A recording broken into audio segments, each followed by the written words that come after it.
My answer to this question could genuinely not only upset some of you, but upset what I stand for. But I thought it was really important to answer.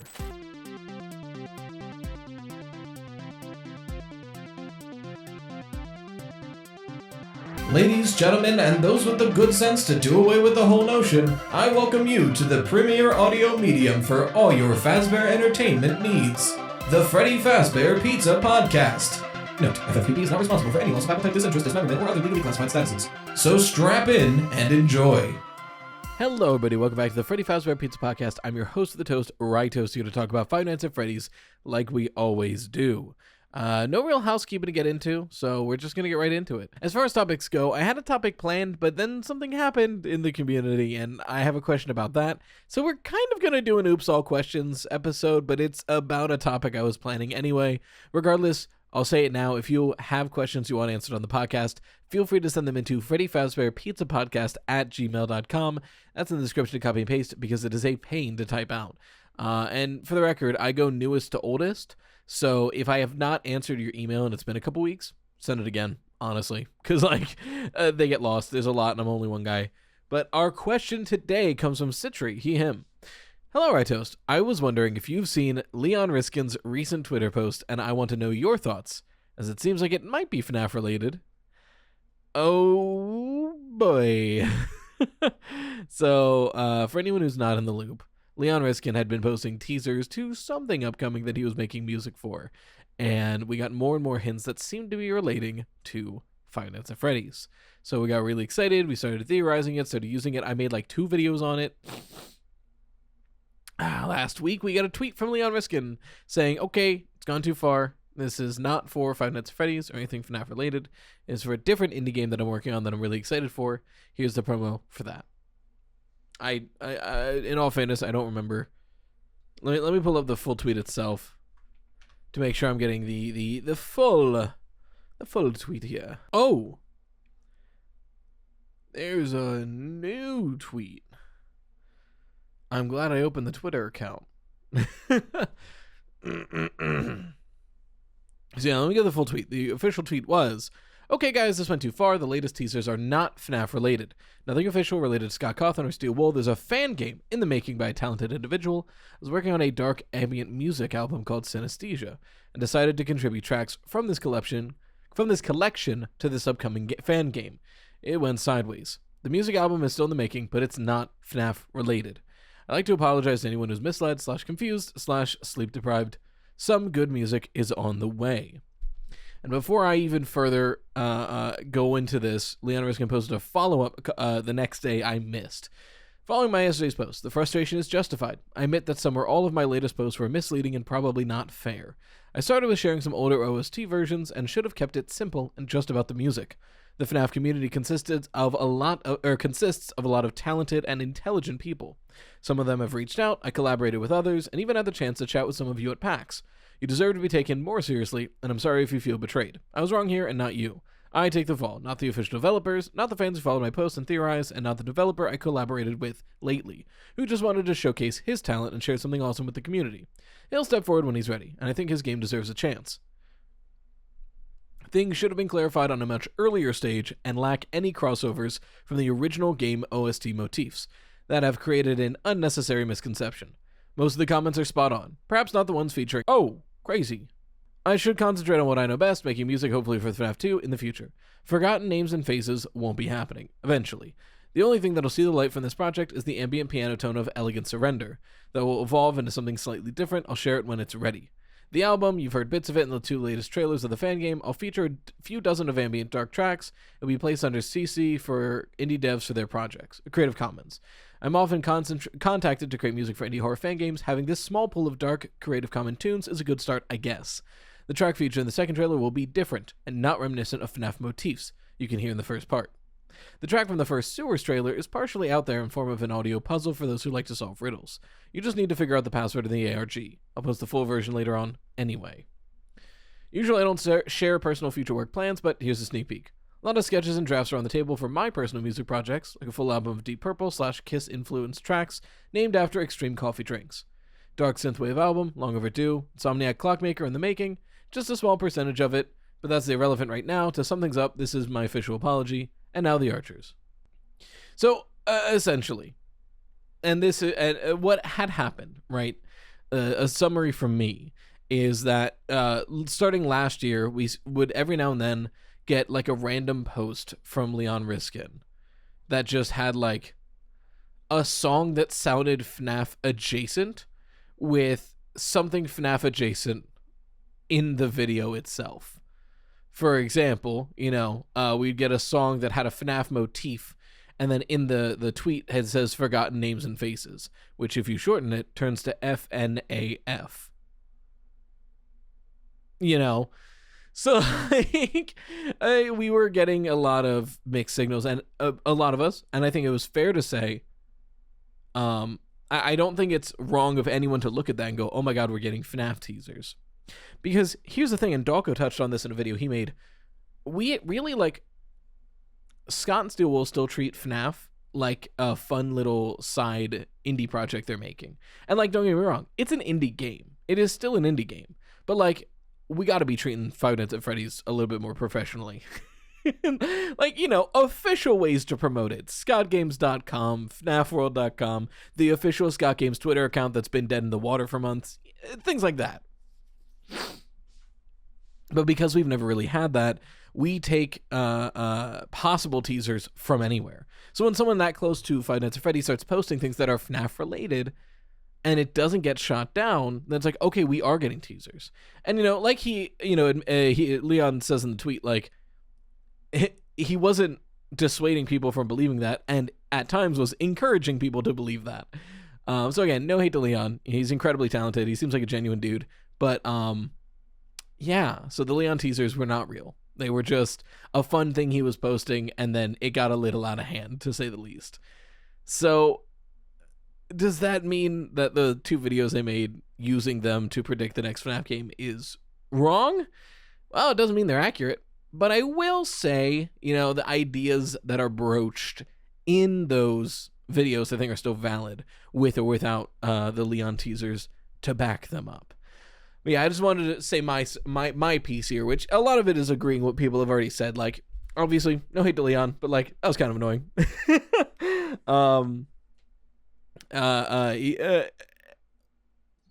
It wouldn't have been as much of a Spitfire if we had official sources for teasers and things. Like Dalko said in his video, we need official venues of teasers. As fun as ARGs and all this are, and there are ways to do this officially, let me put it this way. Mob Entertainment has done a primo job for advertising for Chapter 5 of Poppy Playtime. We've gotten several from Mob Entertainment themselves, VHS-style teaser videos. We've gotten 2 ARGs, I think. One of them just finished up from their official Discord. There are ways to have these fun ARG and VHS-style horror teasers in a way that feels clear and official.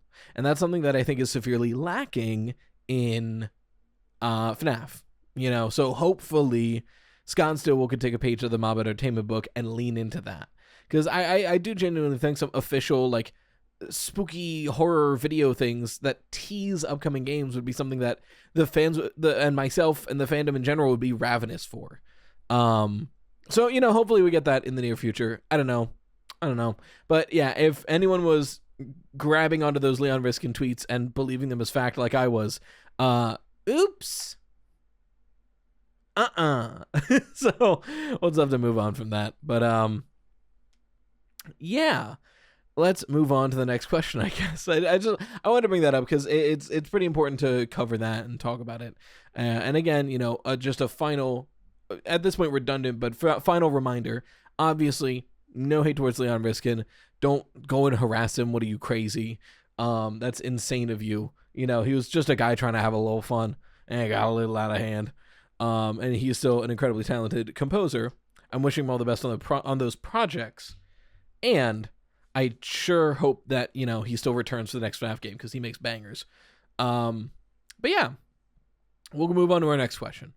Our next question comes from Sarah, they. And I thought re-listening to your most recent episode, we've been wrong about FNAF 2.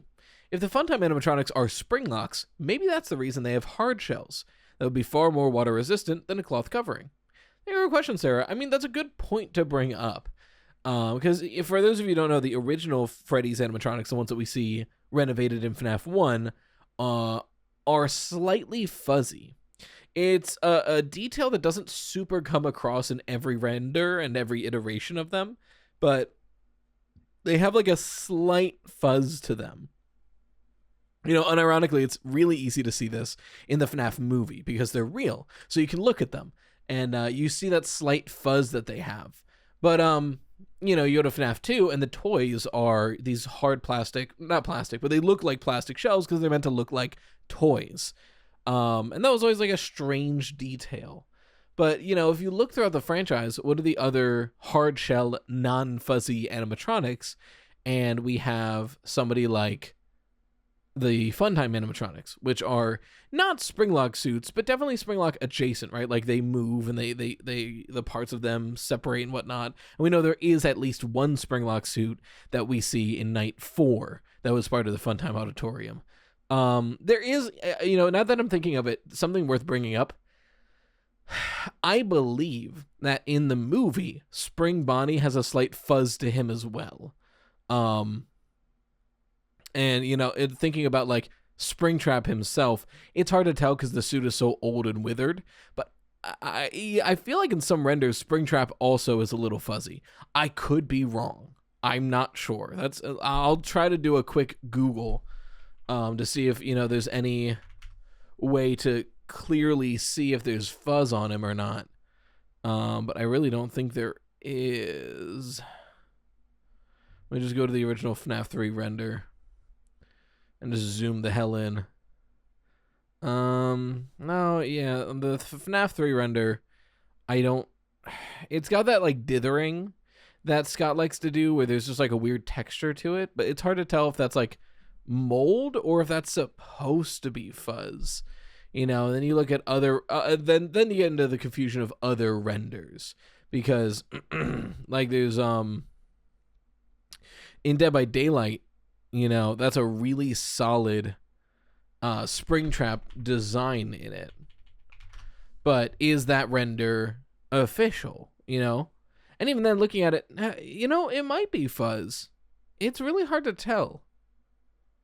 Because the question you have to ask is this metal that has deteriorated? Or is this like matted down fuzz? And it might be matted down fuzz. And if so, then this theory doesn't hold as much water because then here are springlock suits that have fur on them.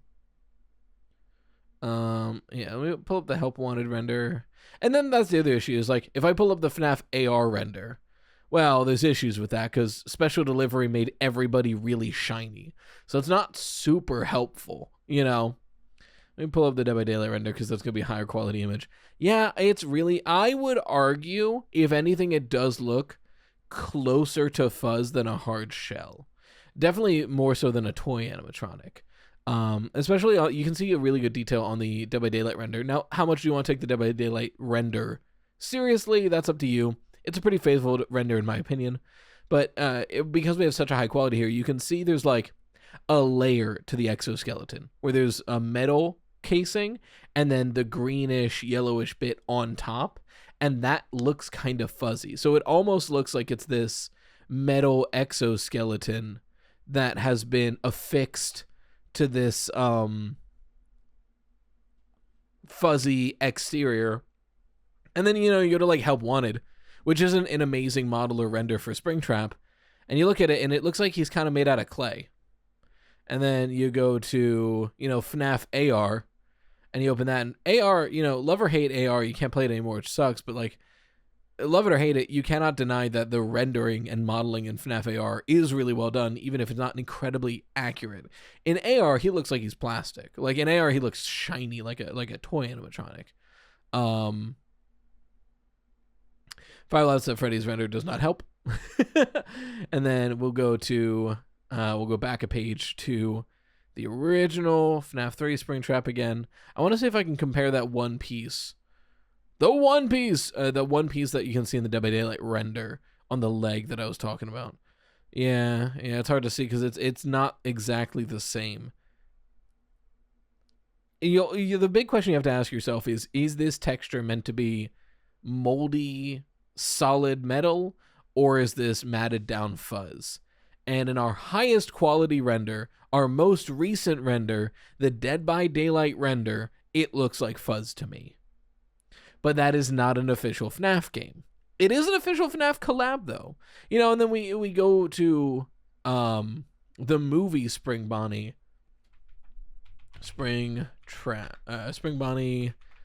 suit movie. We go to the movie Spring Bonnie suit, and like that's definitively fuzz. Like that looks like a carpet. Like it has a fuzzy animatronic. So to me, I think if anything, I would argue, even if in FNAF 3 it wasn't intended to be fuzzy, every iteration for a while has been Hotel. So I wonder if it's just a matter of, yes, it is fuzzy, and Fredbear and Spring Bonnie had a fuzz to them. All this to say, maybe that's why they failed where the toys didn't. Maybe that's why they failed where the Funtimes didn't. But, maybe we're looking at things a little too deeply and we're not truly seeing the truth in front of us. So it's an interesting thought, but the fact that Spring Bonnie might be fuzzy, I think does fuck it up. So it's worth looking into, but I don't know if it holds water. That's my thoughts on that, but thank you for your question. Our next one comes from Eggsland, they them. Just had an epiphany about Elizabeth's change from a manipulative puppet master to an obedient daddy's girl from FNAF 6 or FNAF 5 to FNAF 6. In her part of the true ending cutscene, in FNAF 6, she says, "This was a gift for us. You gathered them all together in one place, just like he asked you to. Now we can do what we were created to do and be complete. I will make you proud, Daddy." This is later followed by Henry stating, "I'm afraid you've been misinformed. You are not here to receive a gift, nor have you been called here by the individual you assume, although you have indeed been called." What if when Henry was luring Elizabeth to the pizzeria, he pretended to be Afton, saying something like he would help her fulfill her purpose, or something similar? This can be extended to the other animatronics, but in different ways. This isn't super big for the lore, but I think it's some nice extra detail. And you bring up a good point. I would argue that Elizabeth has always been trying to impress William Afton. To me, it seems like in the games, Elizabeth is trying to make William Afton proud of her. And, part of that probably comes down to her being ignored as a child, because William Afton's a bad father. Part of that, it's just this pathological abuse avoidance where, like, you essentially try to do anything in your power to make your abuser happy to, try to, in a way, protect yourself, right? And then after a while, your brain gets rewired to that. But what I mean the point I'm bringing up is, I would argue even in FNAF 5, she's a manipulative puppet master, but she's still doing so to serve William Afton. In some way, she is doing this for William Afton, and I think that's why she gets kicked out of the Ennard Collective between 5 and 6, where, everyone is like, stop telling us what to do. She's telling them what to do for a reason, and I think that reason is, doing whatever she thinks William Afton wants her to do. So it's a matter of, like, she was always both of the things that you've said. I would argue it wasn't a transition of puppet master to obedient child, but it was always obedient child who is doing what she needs to be that obedient child. And then as far as, like the specific lores that Henry had, we know Charlotte had to be brought in, had to be forced in with Lefty. So that leaves Scrap Trap William Afton, Scrap Baby Elizabeth Afton, and Molten Freddy, the MCI victims, in my opinion. And yeah, I mean, we know that at least William Afton would be curious if a FNAF pizzeria opened up. And the idea of, like, sending out a signal or, like, trying to find and communicate with Scrap Baby of a lore of William Afton makes total sense for her. And, you know, especially with the monologue, you know, you pointed out yourself, you gathered them together in one place just like he asked you to. She thinks Henry is William Afton, straight up. You know, because Henry is the one asking people to do this. Now, if that's on purpose by Henry, that makes sense, because we know he's luring people in here. And even he says, I'm afraid you've been misinformed. Now, granted, I'm afraid you've been misinformed could just be, you're wrong. He didn't call you here. But, like, he then goes on, you have been called, but you have indeed been called. Meaning, like, I've called you here. Now, again, it could just be the whole, like, let's make a really attractive looking pizzeria and make, like, children's noises play from it at all times. But I feel like that would only work on William Afton. Like, I don't know why Elizabeth Afton would be going after kids, unless it's the Funtime programming taking over, which is possible. You know, the Funtimes are built to seek out children playing, so I guess that works too. I don't know. It's interesting. It's an interesting way to look at it, for sure. So thank you for your question. Our next one comes from Isaac, he, him. Hey, Ryan, I was recently looking into the FNAF 2 phone calls and I realized something really interesting. According to Ralph on night 1, the current day shift security guard, who's likely to be William Afton, given that saved them he has a yellow badge, worked in the night shift the week before, no pun intended. You get there, so here's the full quote. Now that being said, no new system is without its kinks. You're the second guard to work that location. The first guy finished his week but complained about conditions. We switched him over to the day shift, so lucky you. He mainly expressed concern that certain characters seemed to move around at night, and even attempted to get into his office. Since the night shift is from 12 a.m. to 6 a.m., this would mean that William could not have physically lured and murdered the DCI, given there would have been no children at the restaurant. It's not like the night guard gets to the restaurant before closing, as Ralph on night 3 says. Our guard during the day has reported nothing unusual. He's on watch from opening till close. This would have to mean the DCI happens during the week that FNAF 2 takes place.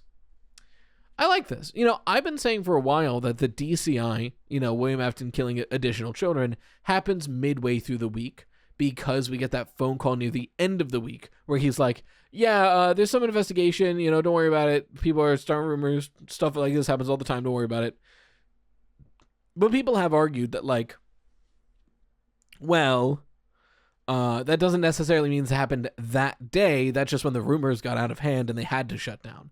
And that is fair, but that compiled with this phone call where it's, you know, he worked the night shift, but we switched him over to the day shift the first day we start working there, would imply that William would have only worked here overnight. So either he's coming back, you know, during the day, or he's doing this during the night shift.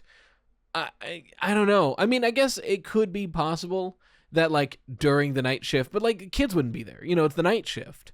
It has to be, you know, during the day somehow, which I think does open up a whole new can of worms because, like, they're just left strewn about the restaurant. So, like, did he kidnap kids during the day and then kill them after close? Did he kill them during the day and nobody noticed somehow? Was there a private party and he killed the entire private party? Did he get kids to sneak in overnight and then kill them? It's weird. You know, that's a good point, is that, like, there's no good time for this to have happened. So it's very, very strange. My best guess would be that maybe either kids were sneaking in during the night shift and that's when he did it, or there was some sort of private party that he went buck wild at. It's hard to tell. There's no good time for the DCI to have happened. Because, like, with the MCI, you don't really need to worry about this. The MCI is person by person, and it's hidden, right? Like, he lures one kid into a back room, kills them, stuffs them in a suit, moves on. The DCI is bodies strewn about the restaurant. It is brazen. It is very public, and it gets the restaurant shut down in a week, you know, essentially. So, like, when could he have done that? There's no good time to do that, unless it was a matter of he kidnapped them during the day and then, like, let them out after close and killed them as they were trying to run away. I don't know. Again, there's just no good answer for that. But I do still think that if he killed 5 children and left them just in the restaurant, moving him to the day shift doesn't super make a lot of sense. Probably just fire him. You know, Like, if your job is, because I hear the argument like, oh, well, if he was working the night shift and he killed kids at night, that's the perfect way to get away with it. But like, if you left them out and the bodies got found, then like, if Fazbear knows, they're not going to be like, just work the day shift. That way you can't kill anybody. No, they'd fire him. They'd blame him for it, cut him loose, and then the company's fine. Keeping him is the worst thing they can do for the company at that point. I don't know. It's weird. I still think it happens partway through, and I think that explains that before the DCI happens, Charlotte, as the marionette, is trying to use the FNAF 2 animatronics to kill the night guard. That's my opinion on that. Our next one comes from Henry, him. How important do you think Roxy will be going forward in the story of FNAF? Maybe I'm biased since she's an absolute queen and one of my favorite characters, but I feel like she's largely being overlooked from a lore standpoint by the fandom in favor of animatronics like the Mimic, Glamrock Freddy, and even Monty. However, I think she's a lot more significant than the fandom seems to catch on to, with her going as far back as having 2 versions of her character as of Secret of the Mimic, Deadeye Roxy and Pirate Roxy, and her being a security node in Ruin. Do you think the Mimic killed her for good at the end of Ruin, or does she have more life left in her? I really hope she does. I'm sort of coming up with this as I write, but I feel like her protecting Cassie and being so significant to the story could give her some connection to Fiona, but that's just a thought. I'd love to hear what you think. I think there is an affinity to Roxy by the Mimic because that's a character created by Fiona. But my personal thinking for a while now is that Roxy will come back as the outer shell of the Mimic as a villain. Because if we're not going to a Fall Fest, or if we are leaving the bunker for the next game and we have to find the Mimic to wherever it moved to, the idea that Cassie as Vanny, like Cassie being this mind-controlled human, is the bait to lure people to get killed by the Mimic, and the Mimic is wearing Roxy's exoskeleton, and Cassie's posing as Roxy's biggest fan wearing a bunch of Roxy merch, I've been saying it's literally a sheep in wolf's clothing. So the saying usually goes a wolf in sheep's clothing, somebody pretending to be kind or gentle to trick people and kill them. But I think, it's a perfect opportunity to do a flip of that and have a mind-controlled person wearing Roxy merch. Literally a sheep in wolf's clothing.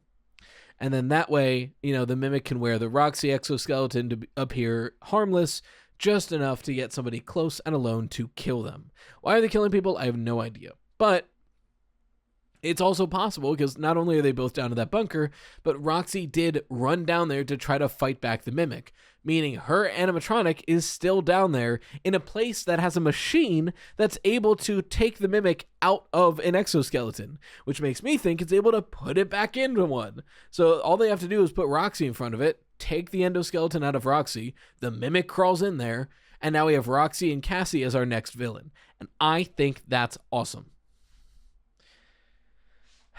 And not to mention, like you've said, the connection to Fiona, the idea that Fiona, a puppet creator, made a Roxy puppet that gets controlled. And now, we even have one of David's birthdays. One of his first birthday is Edwin taking a Roxy puppet and trying to play with David and scaring the hell out of him. So the idea of Roxy being a puppet here, that would be a really clever way to foreshadow this narrative. Like Roxy literally being a puppet in the last game, and now Roxy's animatronic is being puppeted by the Mimic once again. So I think there's a lot there. I'm really excited for it. But yeah. Thank you for your question. Our next one comes from Ray, she, her. Do you have a specific detail or thing you're waiting for in the upcoming chapter that you've been hoping to see? It's about Poppy Playtime. Or has there been something that was seen in a previous chapter that was hinted at and revealed before Chapter 5 you really liked? For Chapter 1, I always really liked Catby, and they kept showing up on all the chapters, but never really anything other than background toys to fill an area. So in the Chapter 5 ARG, when the video that implies that PW turned into an amalgamation Catby, I was so happy that Catby was finally something. I was wondering if you had anything similar since Poppy Playtime's main story is reaching the end. Honestly, the thing I'm most excited for is just the prototype's design. Every teaser we've gotten for this thing looks fucking sick. So like it is just a monster I cannot wait to see the full design for. That being said, we keep getting hints and direct tellings that they've been able to turn people into toys. And I really do think this is foreshadowing that the main thing the prototype is trying to do is turn toys into a human. So that's the thing I'm waiting for. That's the big shoe I'm waiting to drop. I think that's what's going to happen. And I just hope I get to see it in chapter 5. I could be wrong. You know, I think that's where the story is headed. For something more minor, where's Braun? I love Braun. He's so silly. He's a big dinosaur. Braun's been in every chapter. He dies in every teaser. And we've never gotten to see him as a monster. I was so certain after chapter 2. I was so certain that we were going to get, you know, that's all the toys. They've all been introduced already. And the prototype is going to collect an attribute from each toy. And that way, when we fight it, it's an amalgamation of everything we fought up until now. And I was like, the next chapter is going to be Daisy, and it's going to take her red smoke emitter and her petals that are blades. The one after that will be Braun, and the prototype is going to take his strength. And then the 5th chapter is going to be the prototype, where he's got, you know, Huggy's limbs, or he's got Mommy Longlegs' limbs, and Daisy's smoke and petals, and Braun's strength. And it's this amalgamation we have to fight and take over. And then chapter 3 came out as a whole slew of new toys. And then chapter 4 came out as a whole slew of new toys. I'm like, okay, so I can't predict anything. I cannot predict what we're going to face. That being said, I do hope we see Braun in some capacity. I just think, you know, the idea of like we're going through a maze and Braun is like full charging and destroying the maze as we go through it. I think that'd be badass. I think it'd be badass. But yeah, I don't know. I want to see Braun do something. I love that guy. I love Braun, man. Although I guess I should be careful what I wish for. I liked Pianosaurus and so did a lot of other people, and he showed up just to get fucking killed by Doey. So maybe I should be happy. You know, I think your favorite's uncool, lame, tired. I hope your favorite gets hyped up and then gets killed within the 5 seconds they're revealed in the next chapter. Scary could possibly happen. So pour one out for Pianosaurus. I'm just excited for it. I'm recording this on February 10th. It comes out in 8 days. I am so jazzed. I am so excited. Comes out in like a week and a day. Whoo boy. Anyway, thank you for your question. The next one comes from Caitlin. They. After listening to your podcast episode where you talked about the likelihood of what 2, not 3 game is being worked on, I was wondering what you think the odds of us getting a FNAF World 2 are. I'm currently pumping my veins full of hopium and would love to know if I should continue to do so. I'm going to be super real. I'm going to be so for real. I don't think we're getting a FNAF World 2, and I really hope we're getting a FNAF World 2. I think it's likely that the 2, not a 3 sequel is FNAF World 2? No. But what if it was, though? Like, that's really my whole take on it. I appreciate the always bet on FNAF World 2 meme, and it is possible. I'm not going to say it's impossible. Scott regrets a lot about FNAF World 2, and the idea of like a really high effort FNAF World is something really exciting for me. I love RPGs. It feels very Pokemon adjacent in an RPG sense because we have this massive roster to pick from, and I love Pokemon. So like I love FNAF World. It's silly, it's fun, it's fun to break. A FNAF World 2 would be awesome. I can't get my hopes up again for a FNAF World 2, man. I don't think it's going to be FNAF World 2. I want it to be FNAF World 2. I don't think it's going to be FNAF World 2.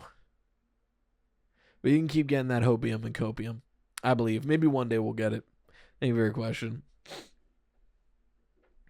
Our next question comes from Claire, her. Ever since we got Mega Cats into the pit, I've been wondering, I've thought another game by them taking from stories in the books would be a fun experience. Let people know more about the numerous side stories this franchise has brought to us. I know we got a few stories in the form of mini-games, which I love. However, my question are there other stories from any of the literature you'd like to see translated into a full-blown game? How do you envision them? As for me, I think Submechanophobia or Bobby Dots would show a fun addition we probably wouldn't explore in a mainline game. It's an interesting question because there's 2 ways to look at it. There's what stories would make for a good game in an Into the Pit style game. And there's what stories could be a really fun way to explore a genre we would never have gotten otherwise. Perfect example.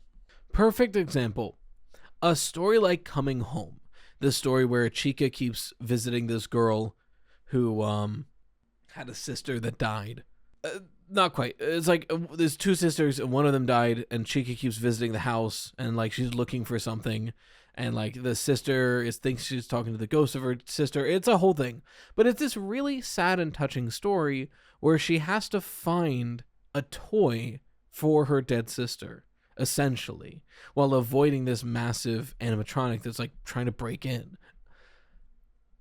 A visual novel, Ace Attorney style, like almost like Professor Layton adjacent game for that story would be really cool. To have like this really sad story where like you're looking through your house and making choices and trying to survive Chica. And that's a kind of game we wouldn't get out of Five Nights at Freddy's otherwise. But it's a way to explore that story and do this interesting genre of game in a new light. And I think that'd be really awesome. Or I'm trying to think of any other games, any other stories that could work like that. I mean, we could have like a sit and survive style game for Bunny Call. It's not a super amazing story, and I hate the main character, but the idea of like, you know, you're in a house and you have to protect the house from somebody trying to get in is kind of fun. You know, it's very, very Joy of Creation coded in that way. But yeah, stuff like that I think would be really interesting. But if we're talking about like a game like Into the Pit, where it's your like adventure puzzle solving game where you're going through the plot of the story, I think Fetch and Plush Trap Chaser are ripe for it. I think Fetch is the game they're working on next because there's a lot of teasers for Fetch Into the Pit. I mean, it ends with See You, which is how Fetch ends. So like there are a lot of teasers for that.